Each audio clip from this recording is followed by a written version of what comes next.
இன்றைய மன்னா. டுடேஸ் மன்னா. உபாகமம் 8:3, டியூட்ரானமி 8:3. மனுஷன் அப்பத்தினால் மாத்திரமல்ல, கர்த்தருடைய வாயிலிருந்து புறப்படுகிற ஒவ்வொரு வார்த்தையினாலும் பிழைப்பான். Man does not live on bread alone, but on every word that comes from the mouth of the Lord. இஸ்ரவேல் ஜனங்களை கர்த்தர் வனாந்திரத்தில் 40 வருஷ காலமாய் அற்புத விதமாய் வழிநடத்தினார். மனுஷன் அப்பத்தினால் மாத்திரமல்ல, கர்த்தருடைய வாயிலிருந்து புறப்படுகிற ஒவ்வொரு வார்த்தையினாலும் பிழைப்பான் என்பதை உணர்த்தும்படிக்கு அவர்கள் அறியாதிருந்த மன்னாவினால் அவர்களை போஷித்தார். இந்த மன்னாவானது தூதர்கள் உண்ணும் உணவாய் இருந்தது.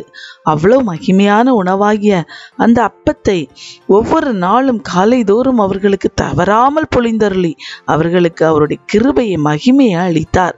இஸ்ரவேல் ஜனங்களுக்கு மாத்திரமல்ல, அவருடைய கிருபையை வாஞ்சிக்கிற அத்தனை பிள்ளைகளுக்கும் கர்த்தர் காலைதோறும் அவருடைய கிருபையை பொழிந்தருள வல்லவராயிருக்கிறார். இஸ்ரவேல் ஜனங்களுக்கு மன்னாவை ஒவ்வொரு நாளும் கொடுத்து போஷித்து நடத்தின தேவன், நீயும் ஒவ்வொரு நாளும் அவரை உண்மையாய் தேடும்போது, அவரை வாஞ்சிக்கும் போது அவருடைய கிருபையை காலைதோறும் தர வல்லவர். அவருடைய வாயின் வார்த்தைகளால் உன்னையும் அவர் ஒவ்வொரு நாளும் திருப்திப்படுத்தி நடத்துவார். அவருடைய வார்த்தை வல்லமையுள்ளது. அவருடைய வார்த்தையில் சுகம் உண்டு, விடுதலை உண்டு. வார்த்தையின் மேல் நம்பிக்கை வைக்கும்போது அவருடைய வார்த்தையின் மகிமையை அவர் உனக்கு வெளிப்படுத்துவார். God bless you.